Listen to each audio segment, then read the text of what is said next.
Good afternoon students. आज हम सार्थक अंक संबंधी गणनाएं करेंगे। सार्थक अंकों की गणना के लिए दो नियम ध्यान में रखना होगा। पहला नियम जोड़ और घटाने के लिए होगा, दूसरा नियम गुणा और भाग के लिए होगा।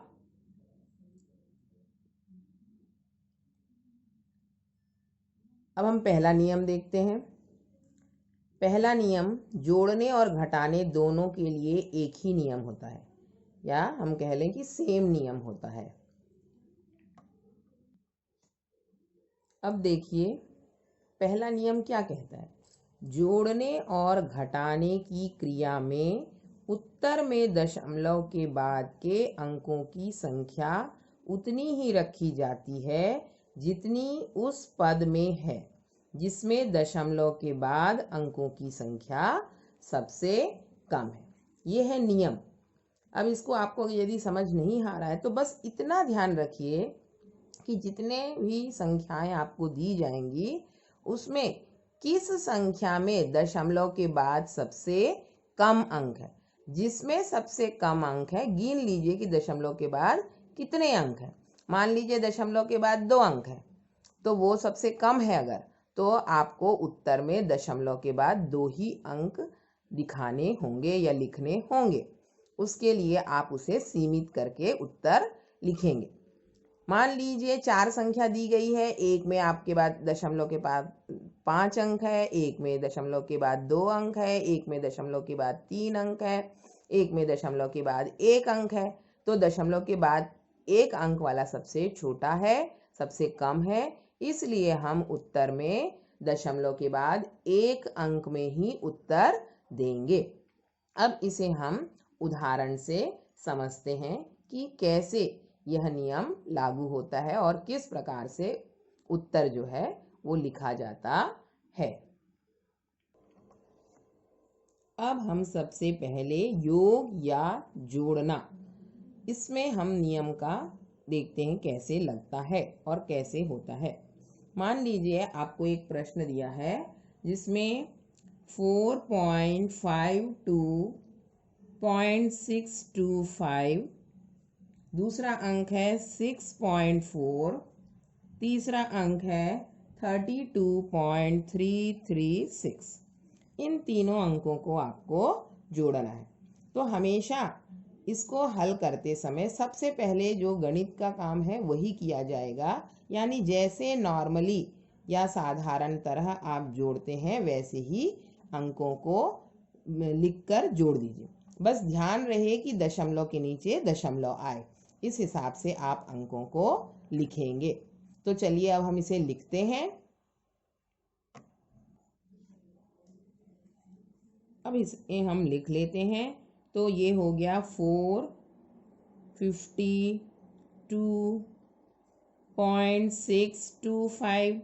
अब इसके बाद ध्यान रहे कि दशमलव के नीचे दशमलव आना चाहिए, इसलिए यहाँ लिख दीजिए 6.4।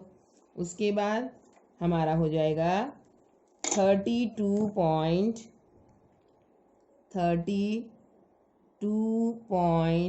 लिखते टाइम बहुत ध्यान से लिखना है, नहीं तो जोड़ने में गलत हो जाएगा। इस प्रकार से इसको लिख लीजिए। अब इसको जोड़ लीजिए। जोड़ के जो उत्तर आएगा वो नॉर्मल जैसे जोड़ते हैं वैसा ही जोड़ना है।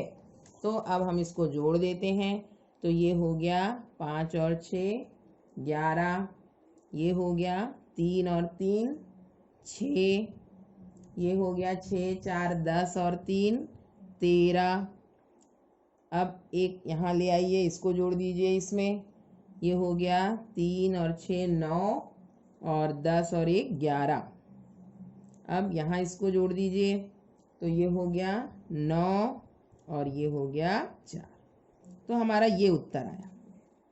अब इस उत्तर में ध्यान देने वाली बात है कि हमारे उत्तर में दशमलव के बाद 3 अंक हैं, जबकि जो हमारा संख्या दिया गया है उसमें सबसे दशमलव के बाद सबसे कम किसमें है 6.4 में।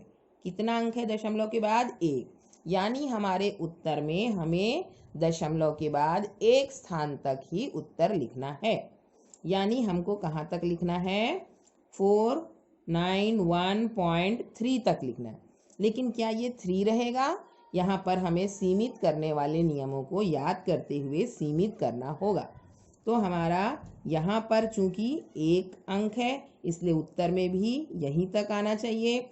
अब हम इसको देखते हैं, इस 3 के बाद क्या है? 6, जो कि 5 से अधिक है, इसलिए इसके पहले वाली संख्या क्या हो जाएगी? 1 अधिक हो जाएगी, या उसमें हम 1 जोड़ देंगे।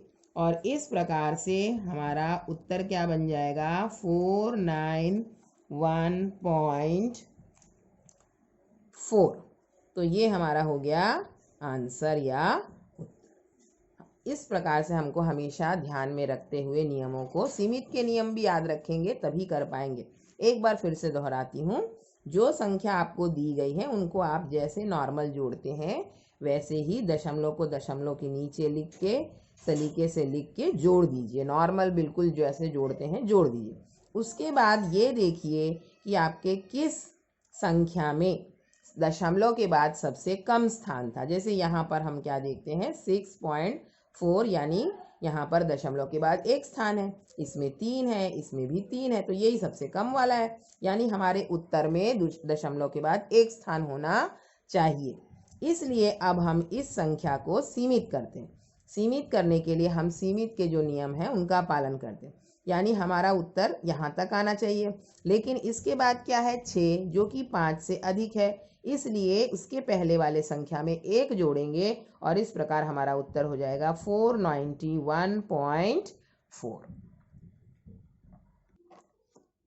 अब हम एक दूसरा उदाहरण देख लेते हैं। और दूसरा उदाहरण जो है, आपको जो दी गई संख्या है, एक संख्या है 150.0 और दूसरी संख्या है 0.507। इन दोनों को आपको जोड़ना है। फिर वही नियम करना है हमको। 1 के नीचे 1 जो है, दशमलव को दशमलव के नीचे आराम से लिख लीजिए और फिर उसके बाद हम इसे करेंगे। तो अब ये हो गया हमारा 150.0, फिर 0.507। अब इन दोनों को क्या करिए? जोड़ दीजिए।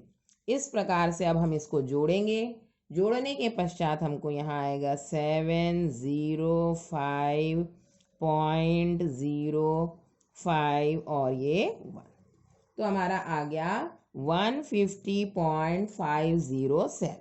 ये बिल्कुल नॉर्मल जैसे जोड़ते हैं गणित में वैसा ही करना है। अब इसके बाद आप ये देखिए कि ऐसा ये 2 ही संख्या दिया गया है यहाँ पे, तो इन दोनों में से दशमलव के बाद किसमें सबसे कम अंक है? हम देखते हैं ऊपर वाले अंक में दशमलव के बाद 1 ही है। ये सारे इसमें सार्थक अंकों की संख्या कितनी है? 1, 2, 3 और ये 4 है ना। तो 4 सार्थक अंक हैं इसमें, और इसमें कितने हैं? 1, 2, 3। तो अब हमको क्या हमको नियम में क्या ध्यान रखना है कि दशमलव के बाद सबसे कम स्थान किसमें? तो ऊपर वाले में है। कितना है? 1। तो हमारा उत्तर जो है ये हमारा डिसाइड कर रहा है। तो हम अब यहाँ पर हमारा उत्तर यहाँ तक होना चाहिए, लेकिन हमको सीमित करने के नियम को ध्यान में रखते हुए यहाँ पर 0 है जो कि 5 से कम है, इसलिए इसके ये वाली संख्या पर कोई भी आपको अंक जोड़ने की ज़रूरत नहीं है और आपका आंसर हो जाएगा 150.5। ये आपका आंसर हो गया। नियम के अनुसार हमने नियम का पालन किया और उसके अनुसार हमने ये उत्तर पाया है। तो इसी तरीके से हम जोड़ते हैं। जोड़ने में हमको बिल्कुल इस नियम को याद रखना है। क्या सबसे बड़ी बात है कि कौन सा अंक जिसमें दशमलव के बाद सबसे कम स्थान है वही हमारा उत्तर को डिसाइड करेगा, या उत्तर में कितनी दशमलव के बाद कितनी संख्या होंगी वो उसी संख्या द्वारा निर्धारित किया जाता है। अब हम तीसरा एग्जाम्पल देखते हैं जो इस प्रकार से है। जो हमको संख्या दी गई है वो है 3.621 पहला, दूसरा 2.3 और तीसरा है 2.51। हमको सबको एक तरीके से लिख लेना है, दशमलव के नीचे दशमलव रखते हुए ध्यान पूर्वक लिखना है। लिखने में गलती हुआ तो जोड़ने में गलती, और जोड़ने में गलती हुआ तो आंसर सही नहीं आएगा। तो दशमलव के नीचे दशमलव तो 2.3, यहाँ हो गया 2.5 और ये 1 इसके नीचे रहेगा, ये ध्यान में रखेंगे। अब हम इसको नॉर्मल जैसे जोड़ते हैं ऐसे ही जोड़ देंगे, और जोड़ने के बाद देखते हैं कि क्या आता है। उसके बाद हम ध्यान रखेंगे कि हमको उत्तर में किस प्रकार से जो है कितना स्थान तक उत्तर लिखना है। अब इसको जोड़ने पे आ जाता है 1, 3, 4 और इधर 8, तो आ गया ये 8.431। लेकिन अगर हम देखते हैं तो दिए गए संख्याओं में ये जो दूसरी संख्या है इसमें दशमलव के बाद एक स्थान है, इसलिए हमारे उत्तर में भी यहीं तक होना चाहिए। फिर हम देखेंगे सीमित करने के नियमों को, और उसके आधार पर चूंकि 4 के बाद 3 है जो कि 5 से कम है, इसलिए हमें उसे बढ़ाने की आवश्यकता, इस अंक को बढ़ाने की आवश्यकता नहीं है, इसलिए हमारा उत्तर हो जाएगा 8.4। तो ये हो गया हमारा आंसर। तो हम इन नियमों को ध्यान में रखते हुए जोड़ सकते हैं। इस प्रकार से योग के ये कुछ उदाहरण हो गए। अब हम अगला देखते हैं जो कि घटाने।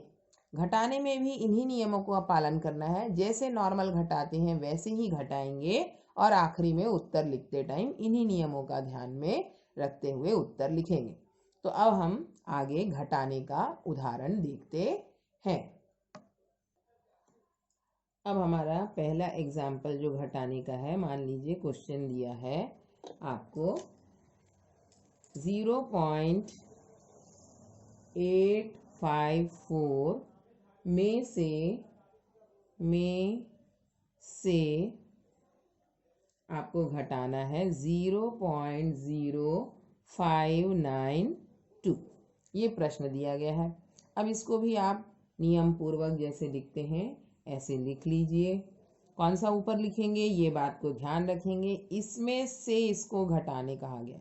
0.854 में से 0.0592 घटाइए। ये हमको ध्यान में रखना है। तो हमको ध्यान में रखते हुए ऊपर कौन सा लिखेंगे 0.854 और फिर दशमलव के नीचे दशमलव रखते हुए लिखिए। तो ये हो जाएगा 0.0592। अब इसमें से आपको इसको घटाना है। अब इसको घटाइए। घटाने के लिए ध्यान में रखिए यहाँ कुछ नहीं है तो आप 0 लिख लीजिए, नहीं तो गलती हो जाएगा। और इस प्रकार से हमने यहाँ पर, मैं इसे अलग कलर लिख देती हूँ ताकि हमें यह याद रहेगा कि हमने इसको लिखा है अलग से, है ना। तो नंबर में उतने स्थान नहीं थे, तो अब हम इसको लिख ली मैंने इसको। और अब हम इसको घटाते हैं। घटाने पर इसका आंसर आ जाता है 8, 4, 9 और ये 7। दशमलव के नीचे दशमलव लगा दीजिए और यहाँ आ गया ये। तो आंसर आ गया आपका 0.7948। अब हम क्या देखेंगे, हम याद करेंगे उस बात को कि दशमलव के बाद कितने स्थान तक था। देखिए ये हमने लगाया है, ये आपको याद रखना है कि ये हमने लगाया था, माइनस में गलती ना हो इसके लिए। लेकिन यहाँ पर दशमलव के बाद कितना स्थान था, 3 स्थान था, और यहाँ पर कितना है 4। तो इन दोनों में से कम कौन सा है, ऊपर वाला है।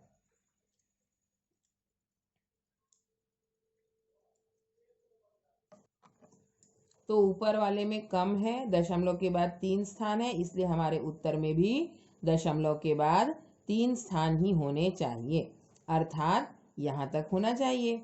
अब इसके बाद क्या नंबर दिया है 8, जो कि 5 से अधिक है, इसलिए इस वाले नंबर में 1 जोड़ेंगे और इस प्रकार से हमारा आंसर हो जाएगा 0.795। तो ये हमारा हो गया आंसर। कुछ नहीं करना है, सेम जैसे घटाते हैं नॉर्मल वैसे ही, बस लिखते टाइम ध्यान से लिखेंगे, दशमलव के नीचे दशमलव आना चाहिए। और जैसे यहाँ हमने 0 लिखा सरलता के लिए ताकि हमारा घटाने में गलत ना हो, उसको आपको याद रखना, नहीं तो अभी आप ये कर लिए और उसके बाद फिर आप भूल जाएंगे तो बोलेंगे दोनों में तो 4 है, तो 4 स्थान तक उत्तर देंगे। तो वो आपको ध्यान में रखना है, या आप पहले ही लिख के कहीं रख लीजिए कि मिनिमम न्यूनतम संख्या जो दशमलव के बाद है वो कितनी है।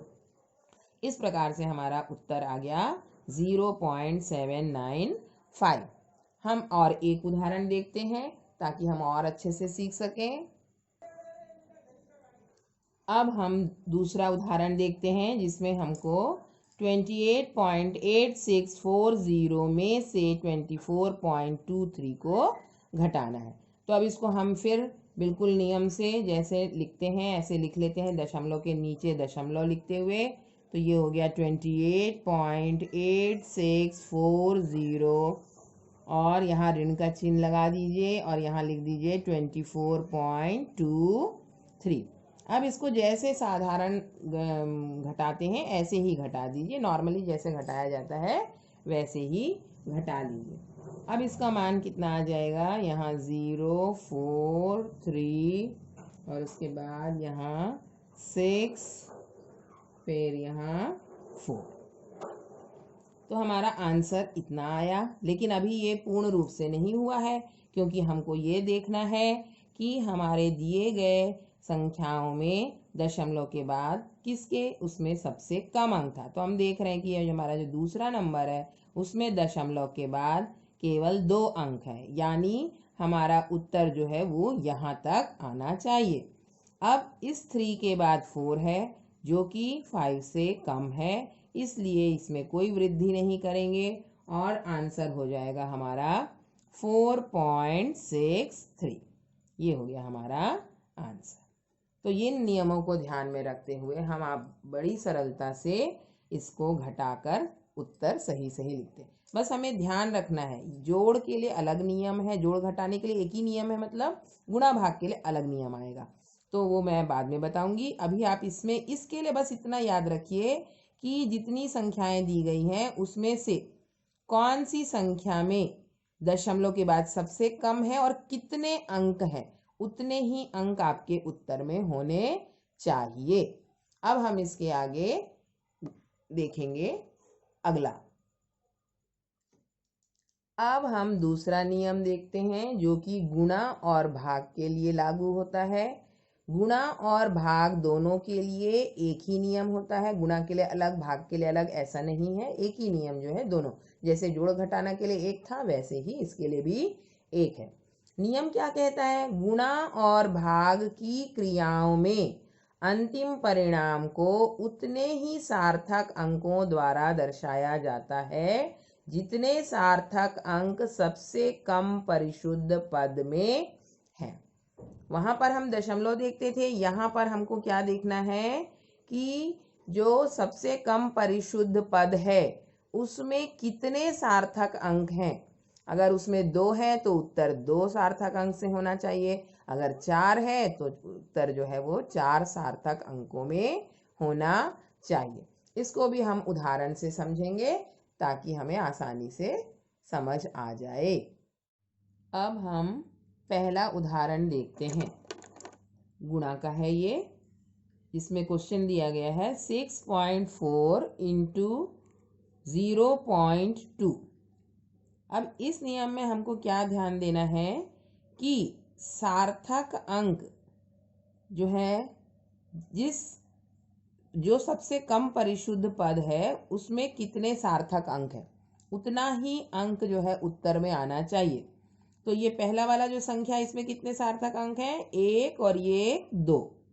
इसमें कितना सार्थक अंक है, केवल 1, क्योंकि ये शून्य जो है वो सार्थक नहीं है।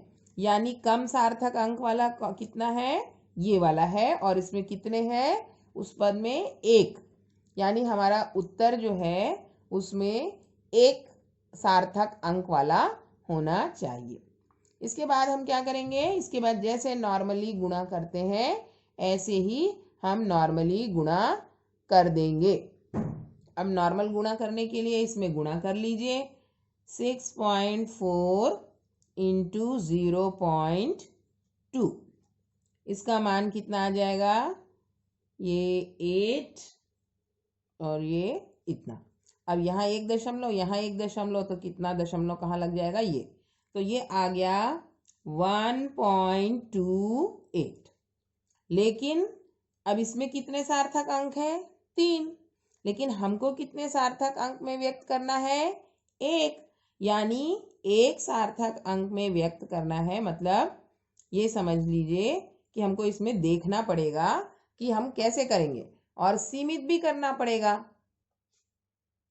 अब 1 बोले तो यहाँ पर होगा, यहाँ होगा, मतलब अब ये वाला नंबर जो है वो 5 से छोटा है, इसलिए इसको बढ़ाने की आवश्यकता नहीं है, तो आंसर हो जाएगा 1। तो ये हो गया आपका आंसर।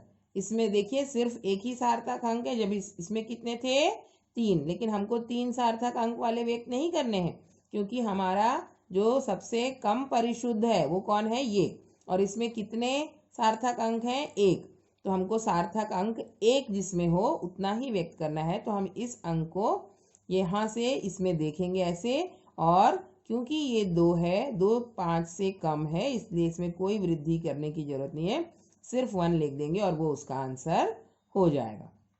अब हम दूसरा उदाहरण देखते हैं, जिसमें हमको क्वेश्चन दिया गया है 3.23 इंटू 2.1। अब देखिए ये पहले वाले संख्या में कितने सार्थक अंक है, 1 2 3, क्योंकि सारे नॉन जीरो नंबर हैं तो सारे सार्थक हैं।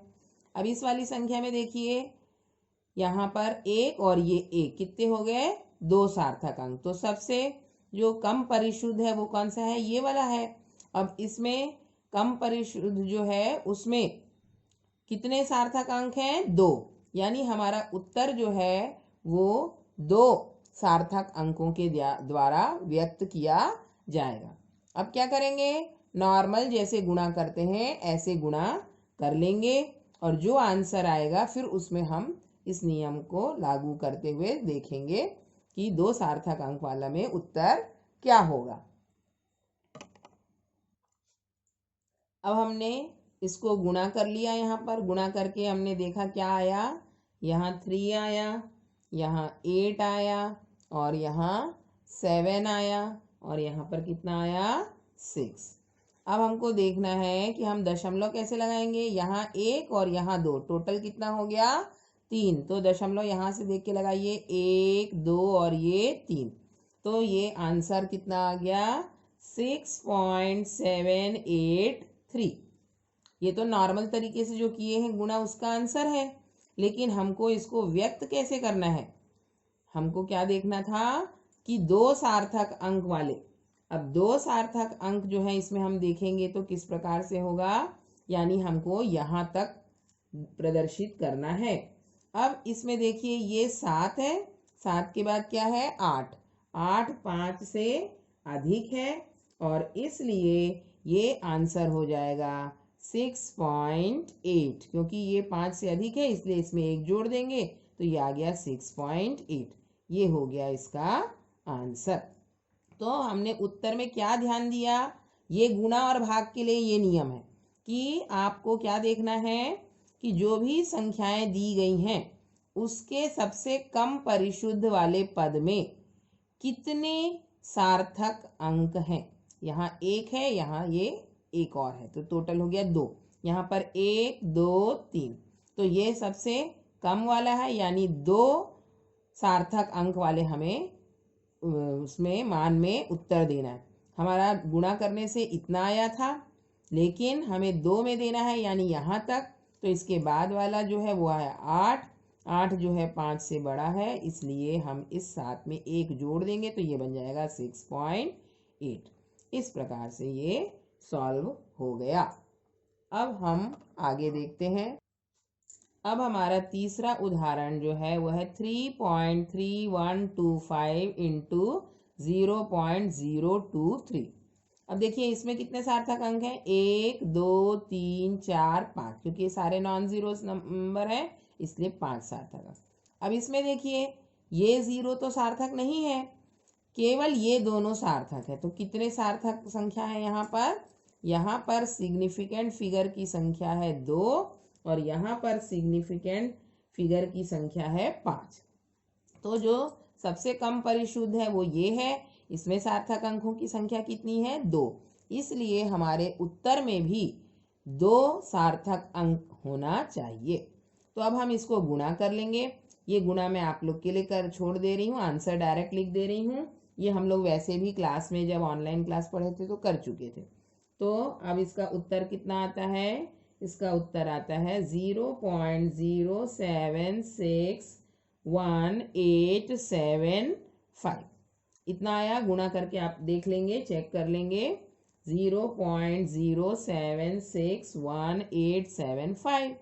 अब देखिए इसमें कितने सार्थक अंक हैं, ये तो है नहीं, 1 2 3 4 5 6, लेकिन हमें कितने में व्यक्त करने हैं, 2 में व्यक्त करने। तो 2 में व्यक्त करना है तो कितना होगा, यहाँ पर देखिए 2 यहाँ तक आएगा, इसके बाद क्या है 1, तो 1 जो है वो 5 से छोटा है, इसलिए इसके संख्या में कुछ वृद्धि करने की आवश्यकता नहीं है।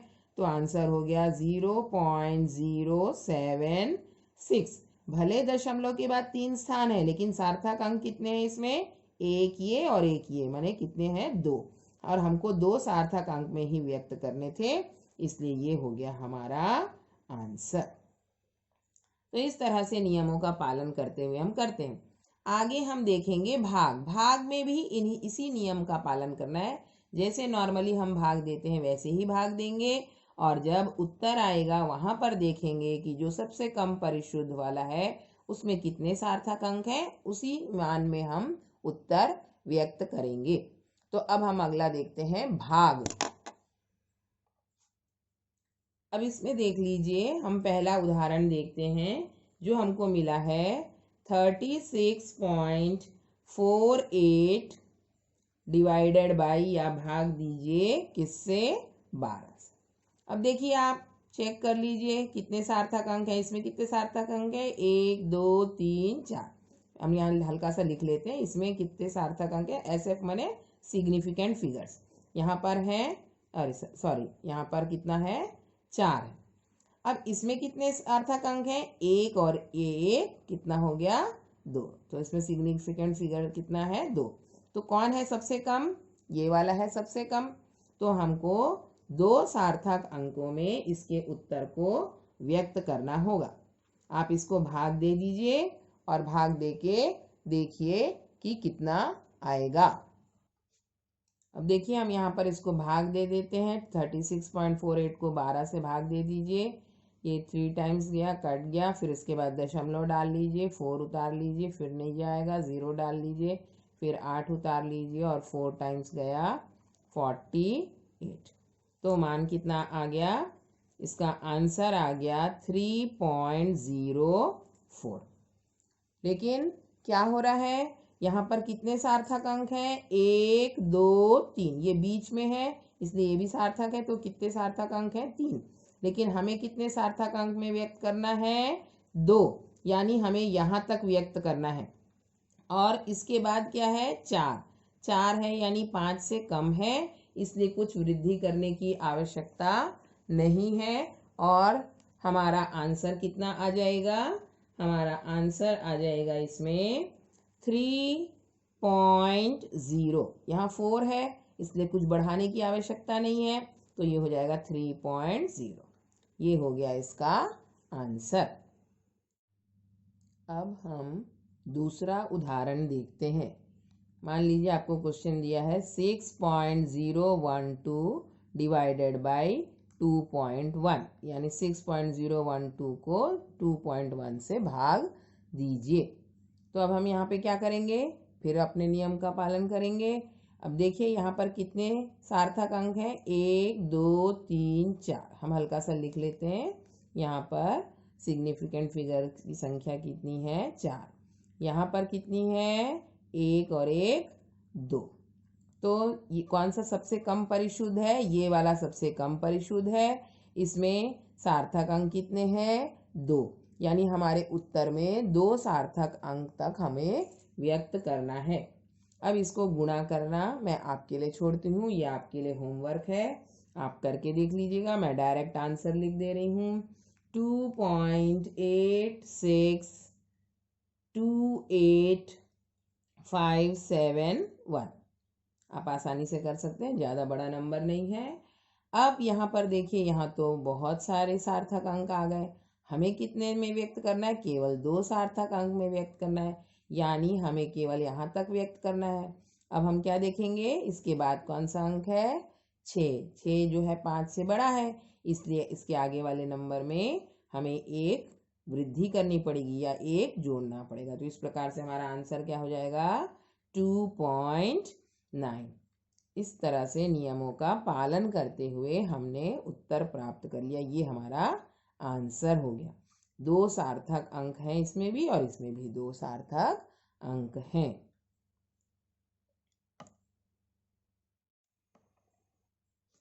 अब मैं यहाँ पर आपको एक ही टाइप का प्रश्न, एक ही मान से एक जगह योग करके और एक जगह गुणा करके दिखा रही हूँ। आपको दोनों नियमों के अंतर जो है एकदम सामने सामने दिखाई देगा। यहाँ हम 6.2 को 0.12 से जोड़ रहे हैं, और यहाँ पर हम 6.2 को 0.12 से गुणा कर रहे हैं। तो जो 2 अलग अलग नियम हैं उनका आपको अंतर यहाँ दिखाई देगा। यहाँ पर हम जोड़ रहे हैं, तो क्या करना है? हमको कौन से नियम का ध्यान रखना है कि कौन दशमलव के बाद किस में कम है। तो आप देखिए, यहाँ पर दशमलव के बाद 1 है, यहाँ दशमलव के बाद 2 है, तो ये सबसे कम है दशमलव के बाद। तो हमको आंसर में दशमलव के बाद 1 स्थान तक उत्तर देना होगा। करना क्या है? बस कुछ नहीं, सिंपल आप ये दोनों संख्याओं को लिख के जोड़ लीजिए। इस प्रकार से लिख लीजिए, और ये कितना आ जाएगा आपका? ये 2, ये 3 और ये 6.32। तो अब ये 6.32 जो है नॉर्मल जोड़ने से आंसर आया, लेकिन यहाँ पर कितना आएगा? यहाँ पर आप देखिए, दशमलव के बाद 1 स्थान है, यहाँ पर यही न्यूनतम है, इसीलिए हम 1 स्थान पर उत्तर व्यक्त करेंगे। और इस प्रकार से हमारा उत्तर क्या हो जाएगा? 3 के बाद 2 है जो कि 5 से कम है, इसलिए इसमें कुछ भी वृद्धि करने की आवश्यकता नहीं है। तो आंसर हो जाएगा 6.3। ये हो गया इसका आंसर। अब यहाँ पर क्या करना है? आपको गुणा करना है, और गुणा करने के लिए आपको कौन से नियम का पालन करना है कि जो सबसे कम परिशुद्ध है उसमें जो सार्थक अंक हैं वो कितने हैं। अब देखिए, ये वाले में सार्थक अंक कितने हैं? 2। इस वाले में सार्थक अंक कितना है? 2। 3 नहीं है, क्योंकि ये शून्य जो है वो सार्थक नहीं है। तो यहाँ भी सार्थक अंक की संख्या 2, और यहाँ भी सार्थक अंक की संख्या 2।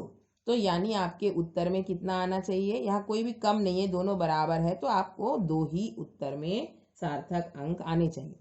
अब हम इसको नॉर्मली गुणा कर देंगे, तो इसका उत्तर आ जाता है 0.744। देखिए, 2 और 1 3, तो 3 के पहले दशमलव लगा दिए, तो ये हो गया 0.744। नॉर्मली गुणा करने से इतना आता है। लेकिन हमको उत्तर कैसे व्यक्त करना है? हमको उत्तर व्यक्त करना है जिसमें केवल 2 ही सार्थक अंक हों। तो 2 सार्थक अंक जो है यानी यहाँ तक करना है, और यहाँ पर क्या है? 4। ये क्या है? 5 से कम है, इसलिए यहाँ कोई वृद्धि करने की जरूरत नहीं है, इसलिए आपका आंसर हो जाएगा 0.74। तो ये हो गया आपका आंसर। तो आपने दोनों नियमों को यहाँ पर तुलनात्मक रूप में देख लिया और ज़्यादा क्लियर हो गया होगा। एक में आपको दशमलव के बाद जिसमें सबसे कम अंक होते हैं, यानी स्थान से मतलब है, उसको ध्यान रखना है। और गुणा में क्या देखना है कि जो कम परिशुद्ध वाला पद है उसमें कितने सार्थक अंक है, उतने ही सार्थक अंक आपके उत्तर में होने चाहिए। तो ये है हमारा सार्थक अंकों की गणनाएं। तो इन नियम का पालन करके आप ये क्वेश्चंस सॉल्व कर सकते हैं। यहाँ हमारा ये टॉपिक खत्म हुआ। बाय।